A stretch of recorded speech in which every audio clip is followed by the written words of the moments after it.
అమ్మ నమస్తే. నమస్తే అమ్మ. అమ్మ, ఇంట్లో ఉండే తులసి వాడిపోయినా లేకుంటే కొండెక్కిన, అదే పదం వాడాలనుకుంటాను, నిద్రపోవడం పోని అలా అయినప్పుడు దాన్ని మనం అదొక అశుభం అని భావించాలా? భయపడాల్సిన అవసరం ఉందా? ఎందుకు అసలు అలా జరుగుతుంది? అమ్మ, తులసి మొక్క 2 ఏళ్ల కన్నా ఉండదమ్మా, అంతకన్నా ఉండదు. ఏ తులసి అయినానమ్మా? 2 రకాలు ఉంటాయి కదా, కృష్ణ తులసి. 5 రకాలు ఉన్నాయి. ఏదైనా మహా అయితే 2 ఏళ్ళు, తర్వాత ఇంకొంచెం కొద్ది నెలలు, అంతకన్నా ఉండవు. ఆ చెట్ల వయస్సు అంతే. అది ఏమన్నా ఏళ్ల తరబడి ఉంటుందా? 10 ఏళ్ళు 15 ఏళ్ళు ఉండే చెట్ట కాదు కదా. ప్రతి చెట్టుకి ఒక ఆయువు అన్నది ఉంటుంది. అవునవును. అట్లా 2 మహా అయితే 3 ఏళ్ళు ఉంటాయేమో కూడా తెలియదు, కానీ అంతే. అయితే ఇది చాదస్తాలు ఎంతగా అయ్యాయంటే ఎవరో తుమ్మితే నా ముక్కు ఊడిపోయింది అనుకునేటటువంటి లోకం అయిపోయింది ఇది.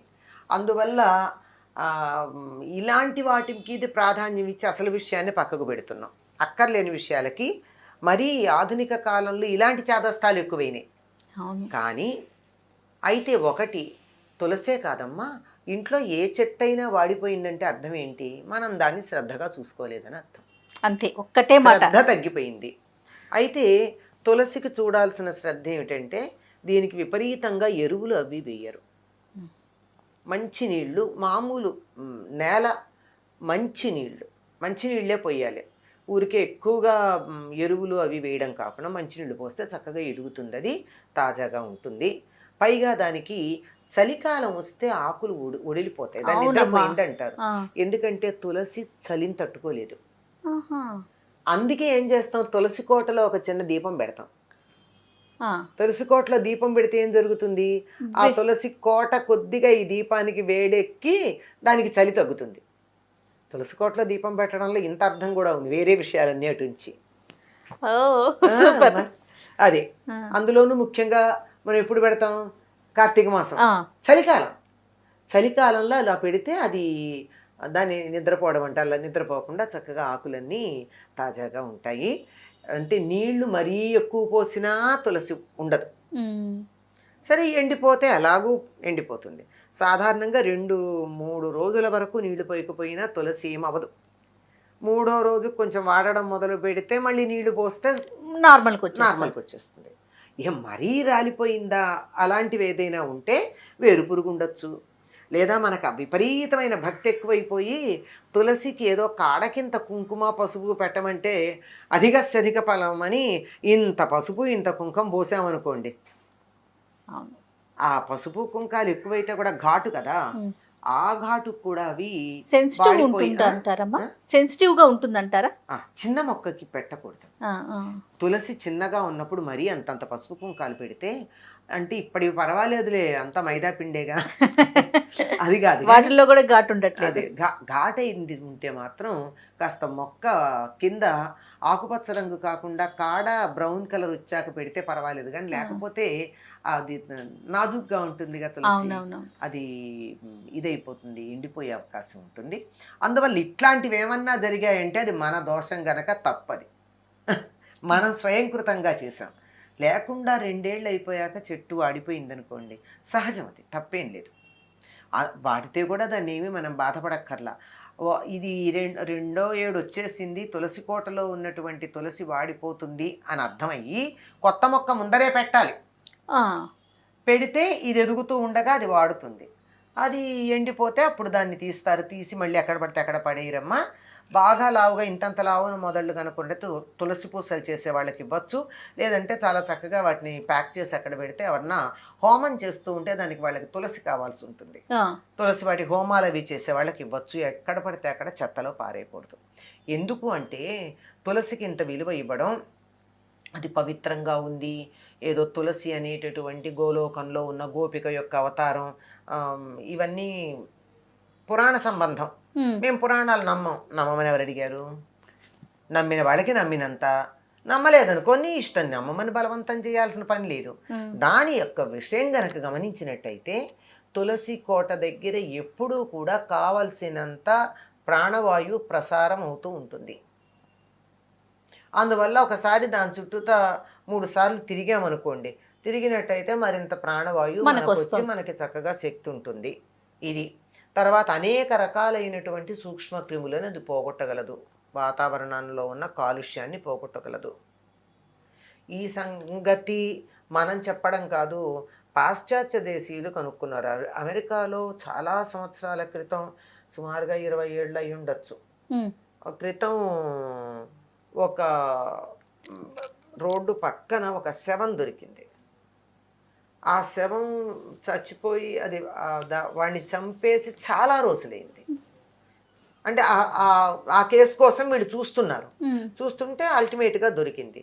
లెక్క ప్రకారం అది కుళ్ళిపోయి ఎందుకో పనికి రాకుండా ఉండాలి ఆ డేట్ ప్రకారం, కానీ అది తాజాగా ఉంది. ఎందుకు తాజాగా ఉంది అని వాళ్ళు పరిశీలిస్తే, వాళ్ళు అక్కడ పారేసినటువంటి చోట ఉన్నవన్నీ తులసి మొక్కలు, చాలా పెద్ద ఏపుగా మెరిగిన తులసి మొక్కలు. ఆ తులసి మొక్కల్లోంచి వచ్చేటటువంటి గాలి వల్ల అది తొందరగా కుళ్ళిపోకుండా ఉంది. చూడండి. అప్పుడు వాళ్ళు తులసి మీద ప్రయోగాలు చేయడం మొదలుపెట్టారు. దీన్ని ఆసిమం శాంక్టమ్ అంటారు ఆంగ్లంలో. వాటికి ఉన్న శాస్త్రీయ నామం ఆసిమం శాంక్టమ్. శాంక్టమ్ అంటే పవిత్రమైనది. అలాంటిది దాని మీద వాళ్ళు చాలా పరిశోధనలు చేసి దీనికి శరీరంలో ఉన్న జీవ చైతన్యాన్ని పునరుజ్జీవింపజేసే శక్తి కలిగింది అని వాళ్ళు నిరూపించారు. కొట్టుమిట్టాడుతున్నటువంటి ప్రాణం మళ్ళీ సరైన స్థానానికి రావాలంటే తులసి నీళ్లు పోస్తారు. అందుకే తులసి నీళ్లు పోయడం దేనికి అంటే, ఒకవేళ కానీ అది ప్రాణం అందక కొట్టుకుంటూ ఉంటే ఈ నీళ్లు పోయంగానే అని ప్రాణం వచ్చేస్తుంది. అవును, అందుకు పోతారని పోయడం కాదు, లోపల మళ్ళీ ప్రాణం ఏమన్నా అందుకుంటుందేమో అనడానికి. అంతటి శక్తివంతమైనటువంటిదమ్మా తులసి. అందుకే దీన్ని మనం పవిత్రమైందిగా భావించుకుని, అది పెట్టే కుండీకి ఏం పేరమ్మా? కోట. కోట.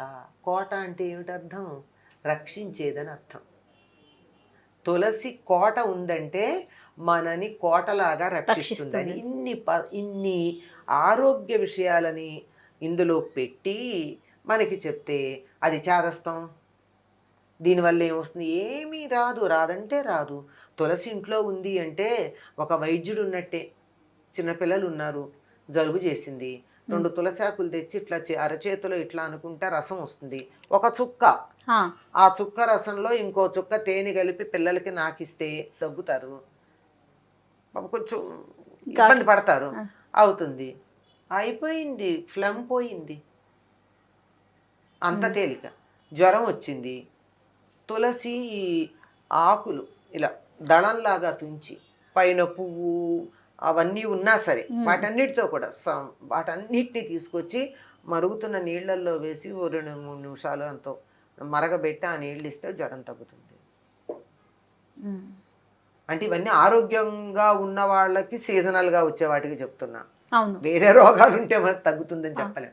ఇట్లా ఇంటి వైద్యానికి బాగా వాడుకుంటాం. బాగా వాడతారు తులసి. దగ్గు, జలుబు, జ్వరం, నులిపురుగు, మిరియాలు, పసుపు, తులసి, అన్ని మిరియాలు, ఇన్ని తులసాకులు, ఇంత పసుపు, కొంచెం ఉప్పు వేసి మెత్తగా నూరి ఒక్కొక్క మిరియం గింజంత మాత్రల్లాగా చేసి అలా గాలికి ఆరబెడితే కాస్త ఎండుతాయి. పిల్లలు నులి పురుగులతో బాధపడుతూ ఉంటే ఎక్కువగా ఇబ్బంది పడతారు కదా, అప్పుడు పొద్దున ఒకటి సాయంకాలం ఒకటి వాళ్ళకి ఇస్తే చప్పరిస్తారు.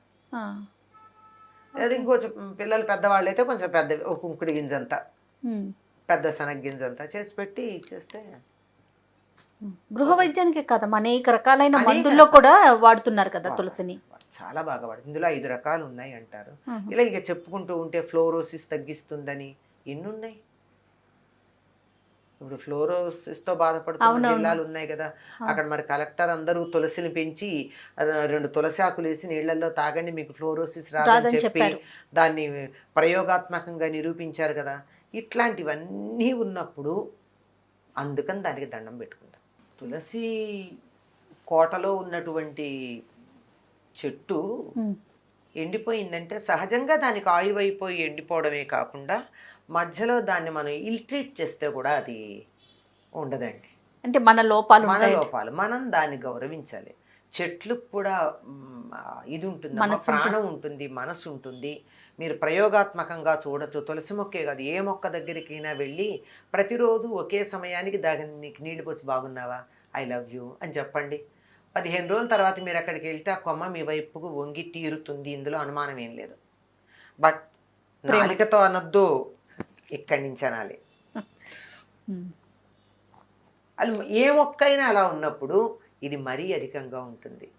అక్కడ తులసి దగ్గర చేయకూడని పనులు చేయకుండా ఉంటే, అంటే మనం ఇందాక మంచినీళ్ళు మాత్రమే పొయ్యాలని చెప్పాను చూసారా, మంచివే పొయ్యాలి. అందుకే మడిగట్టుకుని పోయమని చెప్తారు మన వాళ్ళు. ఎందుకు చెప్తారంటే ఆ ఎంగిలి చేత్తో ముట్టుకున్న నీళ్లు, ఎంగిలి కప్పులతో తీసుకొచ్చి నీళ్లు పోసి, గ్లాసులతో పోసి నీళ్లు అలా చేస్తూ ఉంటారు కదా మన వాళ్ళు. ఏముంది మొక్కలకి నీళ్ళే కదా అని చెప్పి ఎంగిలి గ్లాసులు అవి తీసుకొచ్చి, తర్వాత మనం వాడిన నీళ్లు ఇప్పుడు చాలామంది ఇళ్లల్లో అందరూ చేస్తున్నారు, అది చేయొచ్చు కూడా. ఏమిటి, కూరలు కడిగిన నీళ్లు, బియ్యం కడిగిన నీళ్ళు, ఇవన్నీ మొక్కలకి ఎరువుగా ఉంటాయని పోస్తాం, అవన్నీ తులసికి పోయకూడదు. అందుకు నేను మంచినీళ్ళు మాత్రమే అని చెప్పి, ఇవన్నీ ఎరువులాగా ఉంటాయి కనుక మిగిలిన మొక్కలన్నిటికీ పోయొచ్చు, తులసికి మాత్రం వద్దంట. తులసికి మాత్రం మీరు శుచిగా ఉండి శుచిగా ఉన్న నీళ్లు పోస్తేనే అది బతుకుతుంది. ఒకవేళ మన ఇంట్లో అట్లా అయ్యింది అంటే తప్పనిసరిగా మనం దాన్ని ఏదో కొంచెం గౌరవించలేదన్నమాట. లేదా అశుచిగా ఉన్న వాళ్ళు ఎవరైనా దగ్గరగా వచ్చినా కానీ తులసి ఎండిపోతుంది. కొంచెం ఎవరు పడితే వాళ్ళు ఎప్పుడు పడితే అప్పుడు తులసి దగ్గరికి రాకుండా చూసుకోండి, అంతే. తప్పకుండా అమ్మా. నమస్తే. నమస్తే అమ్మా. ఇక ఈ వీడియో కనుక మీకు నచ్చినట్లయితే లైక్ చేయండి, షేర్ చేయండి. మరిన్ని ఇంట్రెస్టింగ్ వీడియోస్ కోసం మా ఛానల్ని సబ్స్క్రైబ్ చేసుకోండి.